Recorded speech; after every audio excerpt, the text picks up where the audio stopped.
Bonjour à tous, bienvenue sur ma chaîne WinDev Nurse, un nouveau vidéo tutoriel aujourd'hui. On va parler de conditions dans WinDev et en W langage, comment est-ce qu'on peut l'utiliser, ce que j'en fais moi dans mes programmes pour un petit peu vous montrer à quoi ça sert. On va aussi parler d'une nouvelle fonction instruction dans WinDev, ça s'appelle selon et je vais vous montrer un petit peu à quoi ça sert. Et c'est un petit peu pour moi la prolongation de la condition. On passe sur mon écran de PC, puis maintenant on va commencer à coder. À présent, on est sur mon PC, notre petit projet WinDev Nurse Tutoriel pour un petit peu vous montrer comment utiliser WinDev. Je vous remontre un petit peu le petit logiciel qu'on avait créé, hein, donc des patients qui sont dans un hôpital, et puis on peut en sélectionner un, l'ouvrir et voir son nom, son prénom, sa date de naissance et son identifiant. Alors, où est-ce que on peut par exemple utiliser la notion de condition? Alors moi, par exemple, j'utilise beaucoup quand je dois faire le choix entre modifier des informations dans ma base de données ou ajouter des informations. Vous voyez qu'ici, on a deux boutons. Il y a ajouter ajout de patient et modification de patient. Alors l'utilisateur, lui, si vous lui faites confiance, vous prenez le risque qu'il ne sache pas quel bouton cliquer et il peut par accident ajouter un patient sur des informations de patients qui existent déjà. Alors, comment est-ce que j'utilise la condition? Par exemple, pour régler ce problème, eh bien, c'est très simple. On va repartir sur notre petite page de patient. Alors, vous voyez qu'il y a les deux boutons. Alors, ici, par exemple, on pourrait très bien supprimer un des deux boutons en utilisant cette fonction de condition. Alors, ce que je vais faire, je vais juste copier ce code-là. Hop, je fais un CTRL X, je le supprime. Enfin, je ne le supprime pas, je le copie. Et je vais aller le copier dans mon autre bouton de modification. Alors, vous allez me dire, mais comment est-ce que tu vas faire la différence? Il faut savoir en fait qu'une condition renvoie toujours un résultat vrai ou faux. Alors, par exemple, euh, ça s'écrit avec la fonction si, alors et sinon. Alors, on va écrire quelque chose, par exemple, entre le si et alors, et le WinDev en W langage va vérifier si cette condition renvoie vrai ou faux. Alors moi, par exemple, imaginons, on va ajouter un nouveau patient. Si on crée un nouveau patient, dans notre fenêtre patient, qu'est-ce qui va se passer? On va rentrer les informations et c'est le système qui alloue un identifiant à ce patient. Alors si vous créez un nouveau patient, au moment où vous cliquerez sur le bouton, ce champ sera vide. Et si ce champ est vide, alors ça signifie par exemple que le patient n'existe pas, qu'il faut l'ajouter. Si vous considérez que ce champ a été est déjà alimenté avec une clé unique, cela signifie qu'il a déjà été créé dans le passé par un utilisateur. Donc c'est ce qu'on va faire en fait en W langage ici. Donc là on va dire que si le champ qui s'appelle ici SAI ID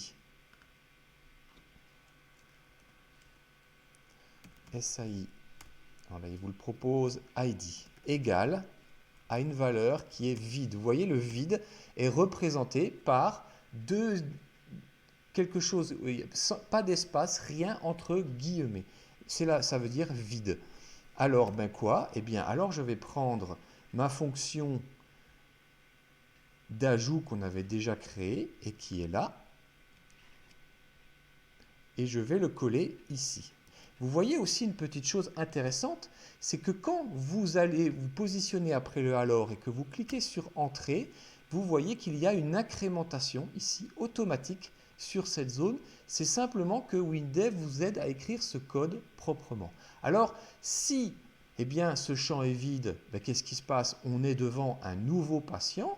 Eh bien, je remplis le champ SAIID, je transfère les informations, je les ajoute, je mets un message qui dit que le patient a été ajouté et je mets à jour ici la table qui se trouve sur la table, sur la page de démarrage et qui est encore ouverte à l'écran de l'ordinateur.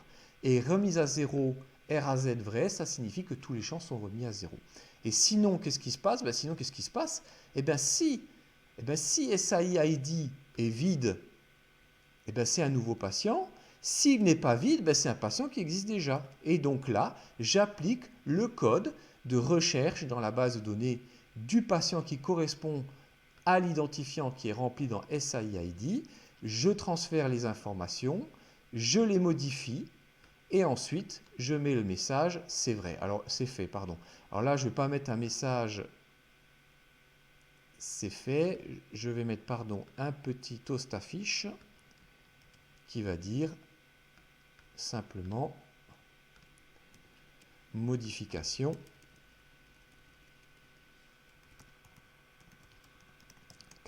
effectuée.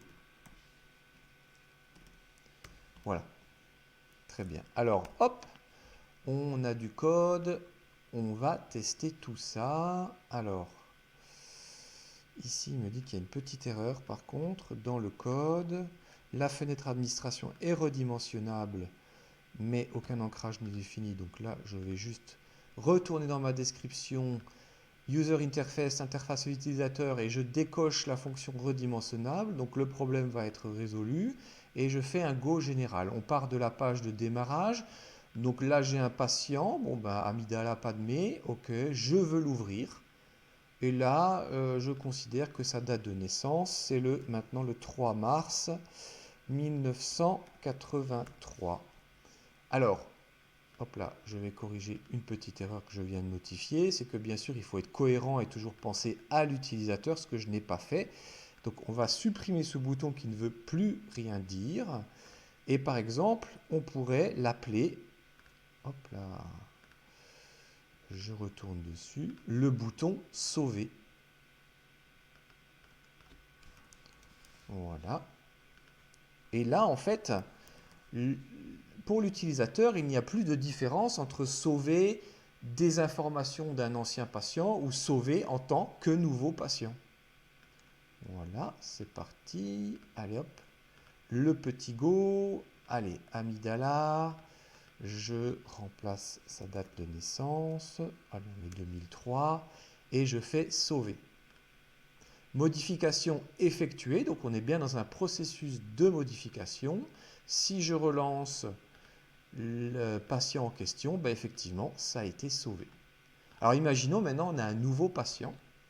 Donc là, c'est McFly Marty McFly, qui est né le 4 avril 1984. On n'a pas d'ID, puisque bon, il est nouveau, et je clique sur sauver. Vous voyez rapidement que l'ID s'est rempli, le patient a été ajouté, les champs ont été remis à 0. Et si je vais dans Marty McFly, j'ouvre, bon, on a bien les infos. Là maintenant, je vais aller chercher une photo de Marty McFly. Hop, je l'ajoute. Très bien. Je fais un sauver. Et voilà, le code se déroule. Vous voyez ce qui se passe en fait au niveau du code? Eh bien, là, on a vérifié la condition. Est-ce que le champ est vide? Non, il n'est pas vide. On a tout de suite sauté à la partie sinon. Et ensuite, on fait dérouler le code à partir du sinon. Voilà. Et on effectue toutes les actions en W langage. Voilà. Modification effectuée. Très bien. Je l'ouvre. Voilà. On a vu maintenant qu'on est revenu sur un patient qu'on vient de créer. Voilà. Alors voilà par exemple quelque chose en double langage qu'on peut tout à fait faire. Alors on peut envisager d'autres choses. Par exemple, là je vais prendre la fenêtre patient et je vais mettre encore une condition avant de faire le contrôle. Je vais dire par exemple si le SAI ID non est vide, par exemple, mais qu'est-ce qui pourrait se passer? Eh bien, je pourrais mettre un message qui dit, par exemple, toast affiche, le champ non est vide. Vous voyez? Durée d'affichage, donc on va le mettre en cours. Au milieu. Ici, on va le mettre au centre. Et une couleur de fond, ben, rouge. On va mettre ça en rouge pour dire attention. Rouge clair, voilà. Et puis, qu'est-ce qu'on pourrait dire?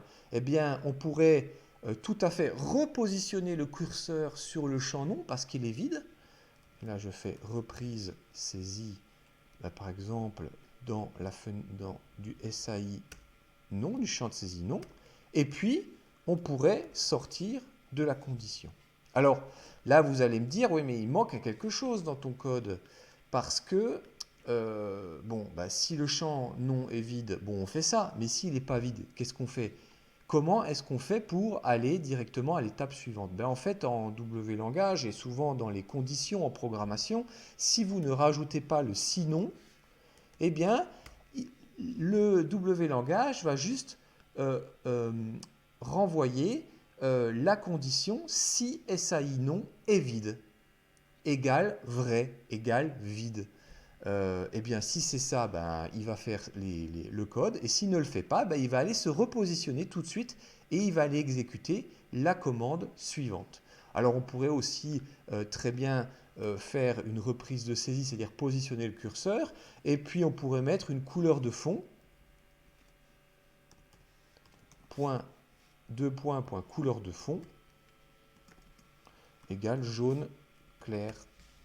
Voilà. Alors on y va, on fait un petit test. Eh bien, je crée un nouveau patient, je remplis rien. Allez, je fais un sauver, et là il me dit le champ non est vide. Et il vous a rien créé. Pourquoi? Parce que la condition qui a été renvoyée était vraie ici. Il est arrivé ici, il s'est rendu compte que cette condition était vraie, il affiche, il réalise les actions et il sort avec la fonction retour de code que vous avez créé. C'est-à-dire qu'il ne continuera pas avec retour à exécuter la suite du code. C'est comme ça qu'on arrête en fait aussi une procédure en mettant une fonction retour. Alors on pourrait aussi tout à fait faire d'autres choses. On pourrait par exemple aussi faire un bouton qui modifie la couleur de fond de SAI ID par exemple. Imaginez au démarrage, on veut que l'utilisateur soit sensible au fait que, alors peut-être pas SAI ID, mais le champ nom doit être rempli, vous voulez mettre une couleur, eh bien vous allez aller par exemple dans la page de démarrage de la fenêtre. À la fin de l'initialisation, il va contrôler les champs et vous mettez ce petit bout de code que si SAID, j'insiste, hein, c'est SAI non est vide, et bien alors eh ben, la couleur de fond égale jaune clair. Voilà, on va tester la ligne de code. Donc on y va. Hop, je fais un go. Alors vous voyez, si SAI non est vide, eh ben, c'est écrit en jaune. Donc là, je vais écrire Marty. Et là, j'ai rajouté un petit bouton de test. Ici, je vais cliquer dessus. Et regardez ce que j'ai écrit. J'ai écrit une condition dans une forme différente, pas avec un égal, mais supérieur ou égal. Si SAI non est différent, ça signifie est différent de vide. Ben là, en fait, c'est vrai, il est différent de vide, puisque maintenant je viens de rentrer un nom. Eh bien, on va mettre une couleur de fond verte. Hop, voilà. Et vous voyez que la couleur de fond est en verte. Voilà. Bon, ça c'est un petit peu le moyen de faire des conditions. Vous pouvez aussi très bien, par exemple, faire des conditions sur le libellé que vous allez avoir sur un bouton. Par exemple, ici c'est sauver, mais vous pourriez très bien dire dans les conditions qu'on vient de réaliser au niveau du sauvetage. Alors hop, là, je mets ça là, sauver l'information. Non pas vide, mais éventuellement, si SAI ID, alors pas SAI ID, mais si le bouton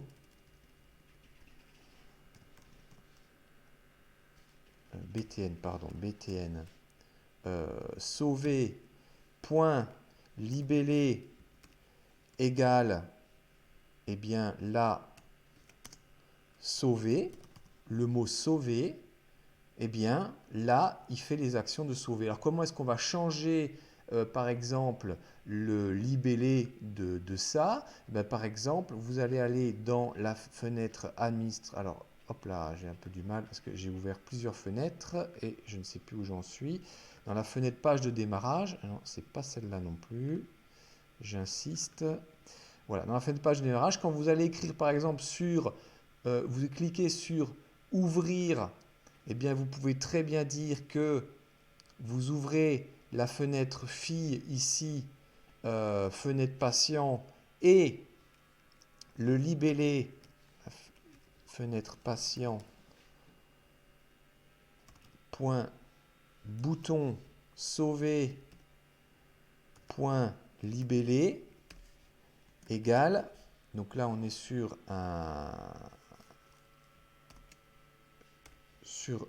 une modification, puisqu'on vient d'ouvrir un patient qui est déjà créé, donc on risque de le modifier, c'est égal au mot modifier.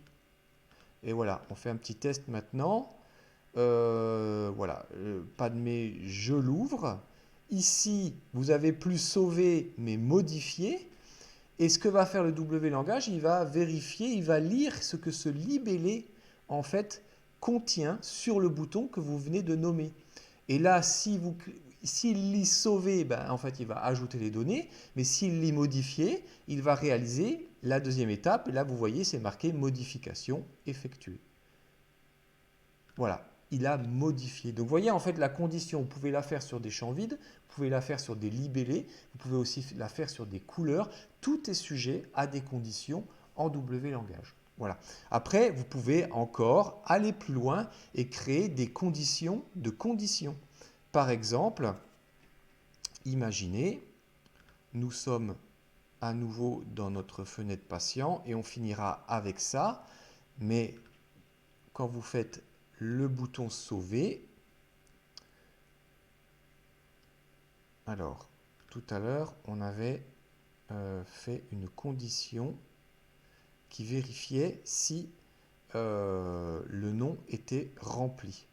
Et bien là, vous pouvez très bien intégrer cette notion dans le code que vous faites. En fait, si SAI, par exemple, nom du patient est vide, alors, bon, alors qu'est-ce qui se passe? On met info, là je mets une infobox qui dit pas de nom,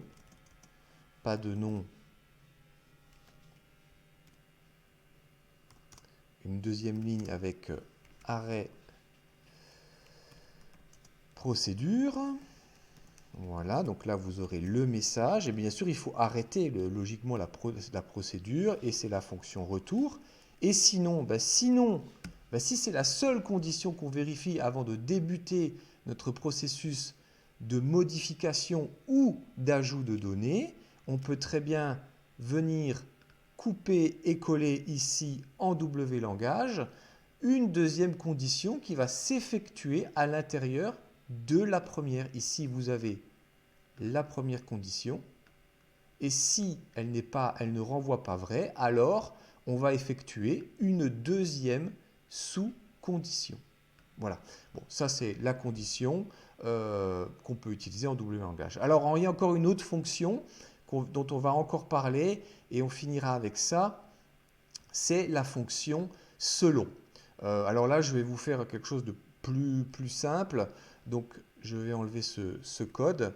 Et puis, on va imaginer que ça ne renvoie pas vrai ou faux, mais vous demandez à l'utilisateur d'encoder, par exemple, une valeur. 1, 2 ou 3, ou alors vert, rouge ou bleu. Eh bien, en fonction de la valeur qui va rentrer, vous allez avoir des actions. Alors, comment est-ce qu'on va faire ça? On va passer par ce qu'on a déjà étudié qui s'appelle le champ, la fonction de saisie. Alors, je vais appeler ça. Comme ça s'appellera selon. Je vais mettre ici pour vous faire comprendre, c'est une fonction. Je clique sur F2. Et là, en fait, on va créer quoi? Une variable qui va dire réponse. La réponse à une question. Réponse question est une chaîne. Bon. Utilisons la fonction saisie. Donc, on va demander à l'utilisateur de saisir la réponse. Donc, saisie à la question quelle est votre couleur préférée.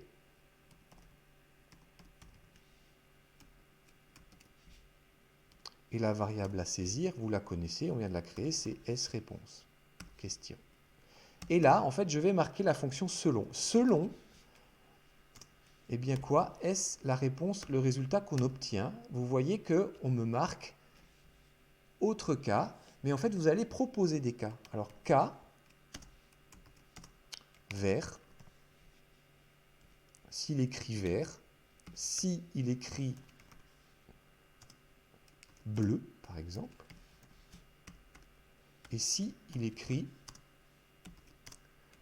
rouge. Alors, qu'est-ce qui se passe? Ben là, en fait, s'il écrit vert, ben, on peut très bien imaginer que le champ de saisie non couleur de fond égale ben, vert, puisqu'on a mis vert. Et en fonction des couleurs, là, on va mettre bleu. Et ici, on va mettre, ça va le colorier en rouge. Et bien si il ne comprend pas, il va mettre un message info. Je ne comprends pas.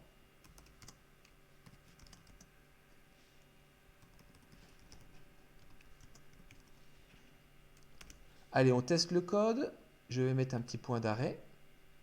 C'est parti, je fais un go. Hop là. Alors, on s'imagine... alors, on y va. Je lance la procédure. Quelle est votre couleur préférée? Bon, ben moi, c'est rouge. Je fais OK. Il va vérifier les conditions. Il sait qu'il y a une proposition rouge, un champ de type chaîne rouge qui existe. Et il va exécuter le code de ce cas particulier. Effectivement, ça passe au rouge. Maintenant, on va continuer. Je vais faire un petit test et je vais noter vert, mais je vais noter vert en minuscule et pas avec un V en majuscule. Je fais le F8 et vous voyez que là, il bascule dans autre cas. Mais c'est pas normal. Il devrait en fait me dire que le vert existe. Oui, mais attention à ce qu'on appelle la casse. Il faut exactement que la réponse de type chaîne soit exactement écrite de la même manière. Là, nous avons écrit le vert en minuscule. Et automatiquement, WinDev n'a pas reconnu en fait le type chaîne vert écrit en majuscule. Et c'est pour ça qu'il va effectuer l'autre cas. Et vous mettre un message pour vous dire « je ne comprends pas ». Voilà. Je vous ai parlé maintenant dans cette vidéo de la notion de condition, comment imbriquer une condition dans une autre condition. Et puis, on a parlé de la fonction selon qui est très utile si vous avez, par exemple, différentes propositions ou différents choix à soumettre à votre utilisateur. J'espère que cette vidéo vous aura aidé. Je vais continuer. N'hésitez pas à me suivre sur ma chaîne. N'hésitez pas à vous abonner, à liker si vous aimez mes cours. Et puis, je vous dis à la semaine prochaine. Allez, bye bye.